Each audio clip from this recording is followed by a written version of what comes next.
Novel जुल्म की इंतहा अज़क़लम वजीहा गल एपिसोड 7। 15 दिन से वो यूसुफ को फ़ोन पे फ़ोन करके थक गई थी। अभी भी यूनिवर्सिटी कैंटीन में बैठी गुस्से से सुर्ख चेहरा लिए वो बार बार इसका नंबर मिला रही थी जो कि इस रात के बाद बंद जा रहा था। कैसे कॉल कर रही हो बार बार? सामने रखी दूसरी कुर्सी पर बैठी माहम ने पूछा। यूसुफ को मोबाइल कान से लगाया नूर ने दो लफ्ज़ी जवाब दिया। तुम इतना सब कुछ कैसे कर सकती हो नूर? जो भी हम चाहे, जितने भी लिबरल और बुलट हो, मगर शादी से पहले ये सब करना बहुत बड़ा गुनाह है।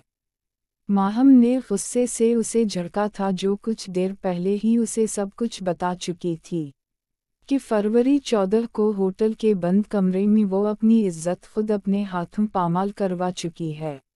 एक पहले ही वो मेरा फ़ोन नहीं उठा रहा, दिमाग ख़राब करके रख दिया है।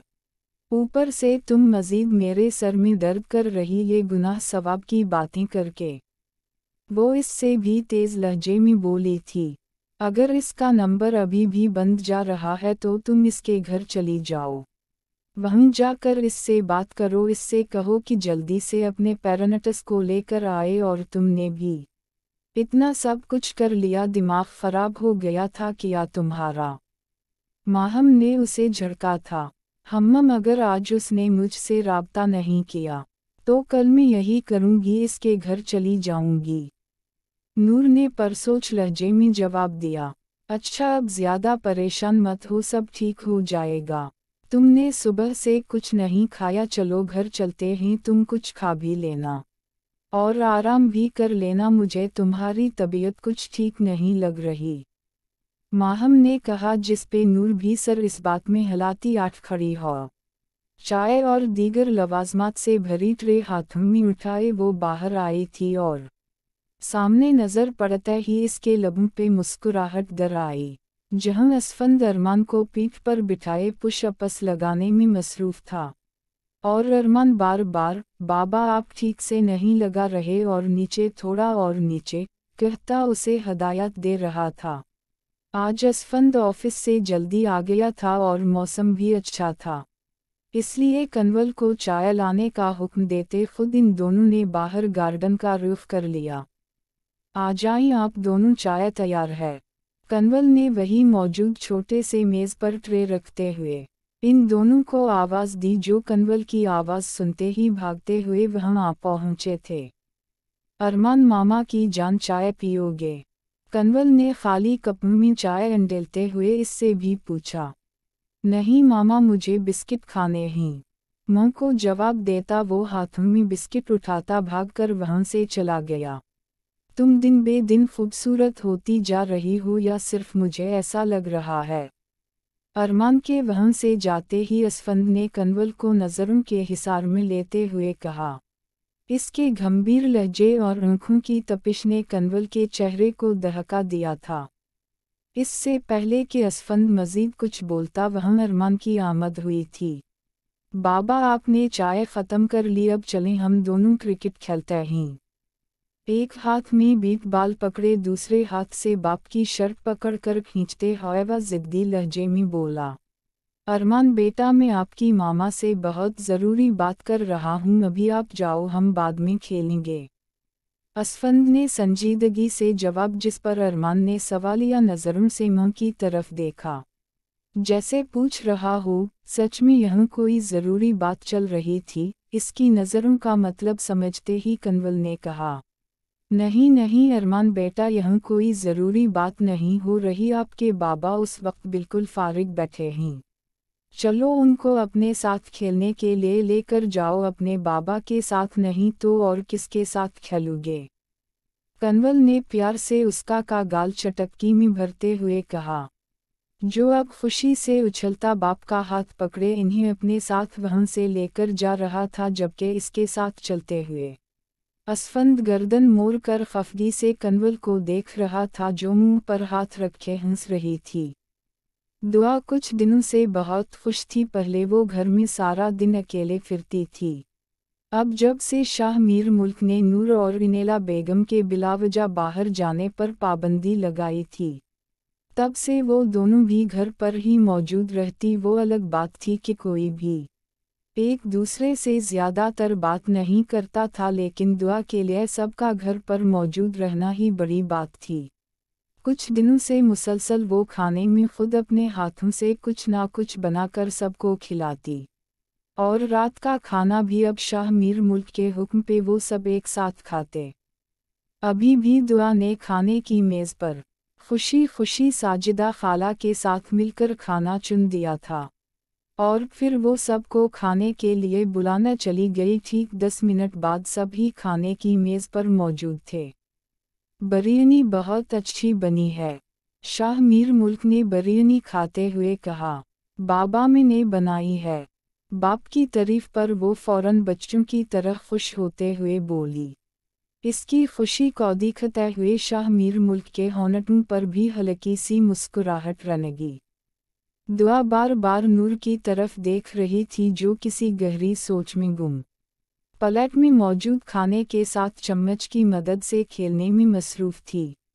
नूर, ये बिरयानी खा कर देखो, तुम्हें पसंद आएगी। दुआ बिरयानी का बाउल मेज़ पर इसके सामने रखते हुए बोली। नहीं, मेरा कुछ खाने का दिल नहीं कर रहा, दिल बोझल सा हो रहा है, मैं अपने कमरे में जा रही हूँ आराम करने। हाथ में पकड़े चम्मच को वो प्लेट में रखते हुए बोली और जाने के लिए आठ खड़ी हुई। साहब जी, वो नूर बेटी बाहर लाउंज में बेहोश हो गई है, आप जल्दी आएं।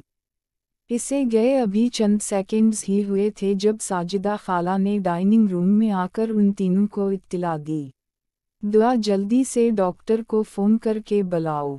चम्मच मेज़ पर फेंकटे बाहर की जानिब दौड़ लगाते हुए शाह मीर मुल्क ने दुआ से कहा। बाहर आते ही इन्होंने वक्त ज़ाया किए बगैर नूर को बाजुओं में उठाया था और इसके कमरे में लाकर बेड पर लेटा दिया था, जिसका चेहरा पीला पड़ चुका था।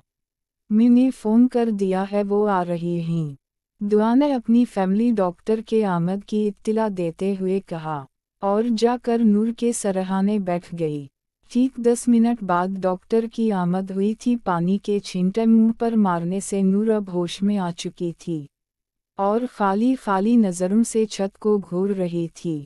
आप सब बाहर चलें जाएं, मुझे उनका चेकअप करना है, डॉक्टर ने कहा, जिस पर कमरे में मौजूद बाकी सब बाहर खड़े होकर चेकअप मुकम्मल होने का इंतज़ार करने लगे।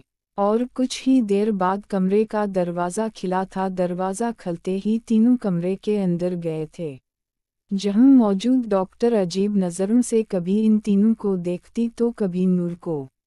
क्या आपकी बेटी शादीशुदा है? इस डॉक्टर ने कुछ झिझकते हुए पूछा। नहीं, ये शादीशुदा नहीं है, और बात किया है, क्या हवा है, नूर को जल्दी बताओ।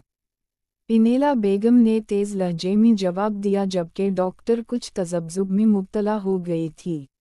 अब मुंह से कुछ बोलोगी भी? इसकी खामोशी पर इनेला बेगम ने मज़ीद कहा, आपकी बेटी मां बनने वाली है, शी इज़ प्रेग्नेंट। डॉक्टर के मुंह से निकलने वाले अल्फाज वहाँ मौजूद हर इंसान को जहर में भीगे तीर की तरह लगे थे। दुआ ने फटी फटी आँखों से नूर की जानिब देखा था, जिसका चेहरा डॉक्टर की बात सुनते ही लठे की मानद सफ़ेद पड़ चुका था। शाह मीर माथे पे बल लिए लंबे लंबे डग भरते कमरे से बाहर निकले थे। इनेला बेगम भी तकरीबा भागती हुई उनके पीछे गई थी। इस डॉक्टर को पैसे देकर इसका मुंह बंद करवाओ, और बाकी किसी को भनक भी नहीं पड़नी चाहिए इस बात की। शदीद तैश में बोलते इन्होंने कमरे के अंदर जाकर दरवाजे को इस क़ुव्वत से बंद किया था कि इनेला बेगम काम पठी थी। जाओ, इस डॉक्टर को बल्ला कर लाओ, यह मेरे पास नूर के कमरे में है। वो साजिदा खाला को हुक्म देती वो धड़कते दिल के साथ लाउंज में मौजूद सोफे पर बैठ गई थी, और फिर इन्होंने एक बड़ी रकम देकर डॉक्टर का मुंह तो बंद करवा लिया, मगर अभी भी उनका दिल ये सोच सोच कर ही थर थर कांप रहा था कि अब शाह मीर मुल्क उनके और नूर के साथ किया करेंगे, क्योंकि उनकी खामोशी यकीनन तूफान से पहले की खामोशी थी। मामा, मेरी टांगों में दर्द हो रहा है, अरमान ने टांगों पर दोनों हाथ रखते हुए कन्वल से कहा, जो वार्डरोब में कपड़े दुरुस्त कर रही थी। कहा भी थामी ने कि ज्यादा मत खेलो, थक जाओगे, मगर मुजाल है जो तुम मेरी बात सुन लो। कन्वल इसे घूरते हुए बोली, अब जाओ, जाकर लेटो बेड पे, मैं तेल गरम करके लाती हूँ, फिर तुम्हारी टांगों पर मालिश कर देती हूँ, इससे दर्द ठीक हो जाएगा। वो कमरे से बाहर जाते हुए बोली, आ जाओ यार, यह बहुत तंग करते हो तुम मेरी बीवी को। असफंद जो बेड पर नींद दराज उन दोनों की गुफ्तगू सुन रहा था, अब अरमान को गोद में उठाकर बेड पर लेटाते हुए बोला, जबकि अरमान साहब का दर्द की वजह से मूड ऑफ था, इसलिए जवाब देना ज़रूरी नहीं समझा।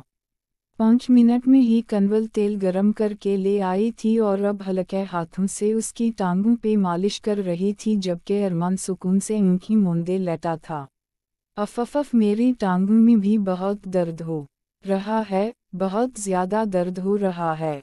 Asfand laptop bed side table पर रखता मुज़हका ख़ेज़ अंदाज में दोनों हाथ अपनी टांगों पर रखते हुए बोला, इसके बाद मेरी टांगों पर भी मालिश कर दो प्लीज़, सवाब मिलेगा। असफंद ने जिस तरह मिस्कीन सूरत बनाकर कहा था, इस पर नज़र पड़ते ही कन्वल खिलखिला कर हंस पड़ी थी, जबकि गर्म तेल की मालिश के बाद अरमान अब सुकून से सो चुका था। फिर किया ख्याल है, असफंद ने बेड पर दराज होते हुए एक बार फिर उसे शरारती नज़रों से देखते हुए पूछा था, आप सो जाएं चुप करके। कन्वल हंसी ज़ब्त करती इसके चेहरे पर किशन मारते हुए बोली और ख़ुद भी लाइट ऑफ करती सोने के लिए लेट गई। जालिम, नाफरमान बीवी। अंधेरे में असफंद की आवाज़ गूंजी थी, जिस पर कन्वल ने बमुश्किल अपनी हंसी ज़ब्त की। जारी है।